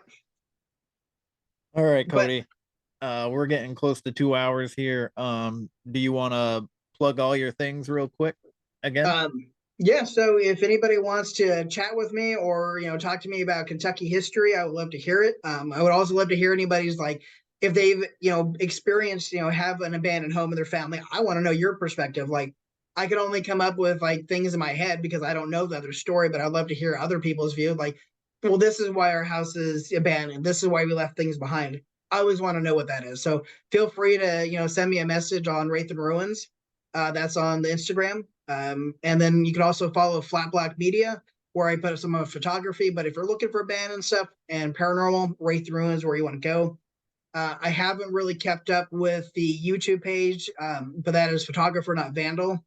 If you want to go there and see some of the stuff I mentioned, some of the buildings and some of the paranormal activity I've caught on there. Again, I don't really keep up with that because I put in all these hours to edit this, and then I get 3 views, so it wasn't best for my time. So yeah, so you can go check that out. Go check out what some of I do. I also have Flat Black on TikTok, and I do put some things up there sometimes. But yeah, so just give me a shout if anybody wants to talk. Anyone wants to go paranormal hunting out there. I'm a bit chunky, so I don't walk as fast. So if I get anyone out there who wants to go that's about as chunky as I am, we can keep the same page. I'm cool with that. Perfect, perfect. I also before we stop recording, I just wanted to ask you what uh for somebody just starting out in photography, what would you say would be the best like starter kit camera? Your phone. Phone? To be completely honest with you, being a photographer is a never-ending black hole of money. So if you want to, what something you can't be taught is your eye, and you can't be taught to have an eye for things. And just start learning that you should just pick out your phone and start taking pictures that way. And then when you see that you have something good, and you're like, you know what, I really like this, then start off with a basic camera. And then you can get a Sony A6000 series. It's not a full frame, but it's a crop sensor. It works just fine. You can go out and take a lot of cool pictures with it. You can get some good glass for it that won't set you back too much, and just slowly get into it. Don't let it like take over your life like it has taken over a lot of our lives, and then our pocketbooks end up hurting. And the other thing too, when you get into photography, don't do things. And I know we're getting off sidetrack from the paranormal, but listen, I just want to put this out there for anybody. That's a good piece of advice. When you are a photographer, everyone wants that new camera. They want the new equipment. Well, in order to get that, they got to do gigs. So like, okay, well then I'm going to be a portrait photographer. I'm going to shoot weddings. I'm going to shoot birth announcement. I'm going to shoot all these different things. But you got to remember, like, you're gambling with memories people can't make twice. So don't try to support your habits on the backs of somebody's memories they can't get back. So when you do photography, find your niche, figure out what your niche is, what is something you love to do, and then build and craft that and make that precise, get that down to a fine science, and then kind of grow from there. A lot of people, they want to do weddings, they want to do portraits because you get paid for it. I'm going to tell you right now, if you're doing this to get money, stop doing it. This is not a money making thing. I can do it now because I've been doing it for so long, and I've added other things on to make me a valuable asset. I don't actually make money off my photography. I make money off of creative content. I make my money off of graphic design. Photography is kind of secondary. So don't try to support this hobby on people's memories. Figure out what you love. Justice Howard, go look her up. She's an amazing pinup photographer, and that's where I really got started with pinup photography and hot rod photography. And she had this class at the Mom Tattoo Convention in Reno, and she's like, "What do you like to shoot? What do you want to shoot?" I want everything. Yeah, I want to do everything, because I was a new baby photographer. I was like, I want to shoot all the things. And she said, no, pick one thing. I'm like, no, I'm not going to do it. So of course I rebelled against that. I tried to shoot everything in the world. And I figured out, like, if I had just honed in to the things I actually like shooting, I'd be a lot farther ahead than I am now. But I was like, here, there, portrait, newborn, this, that, weddings, everything. I hate weddings. And people ask me, will you do my wedding? I'm like, yeah, if you pay me 20 grand, because I sure as hell ain't going to do it. But I can say that now, and I still say that to everybody, like, just starting out, quit doing it with people's memories. Don't do it with things that are irreplaceable. Like, figure out how to support your hobby. If you need to go get a second job to go afford that camera, I don't care what it is, but don't start doing portraits and weddings until you figure out your settings, until you figure out how to use a flash, until you figure out how to carve light. Get your settings down, figure out how to use light, because those are going to be the two key features. Like, you're going to screw up somebody's wedding if you can't get the settings right, and if you don't have the right camera for it, and if you don't have the right lighting for it. So just don't do it. So yeah. Perfect. Also, one more question. Are you finding fulfillment in your life with everything that you're doing? Yes. We moved here from the West Coast, and I've been farther in my career, farther in my professional relationships than I've ever been being here in South Kentucky and working in Tennessee and going back and forth. I find so much fulfillment for it. And also going back to the paranormal and investigating abandoned houses, like, everything I love is here. So I'm definitely fulfilled on that. And I'm so lucky to be able to do this as a full-time job and have this as my career now, for my own schedule, my own time, to do my own thing. And I'm trying to branch out from what I've been doing forever, trying to do more livestock, more Western photography, trying to find that, because my day-to-day, what pays bills, is automotive media. So on the days off, or when I have spare time, I try to do things that are completely not automotive related. Nice. Yeah. Well said. I really appreciate you. Since you're busy, I really appreciate you taking the time to come on here and talk to me, especially for almost 2 hours. Yeah, I love talking, so it's fine. I'm Italian, it's what we do. We talk. So. And you use your hands. Yeah, all the time. Well, thanks for coming on, Kody. I appreciate it.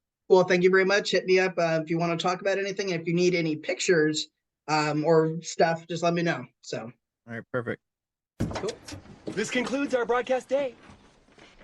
Click.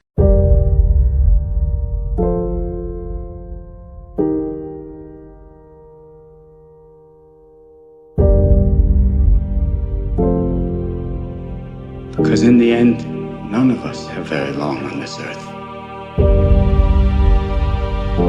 Life is fleeting. And if you're ever distressed, cast your eyes to the summer sky, when the stars are strung across the velvety night, and when a shooting star streaks through the blackness, turning night into day, make a wish.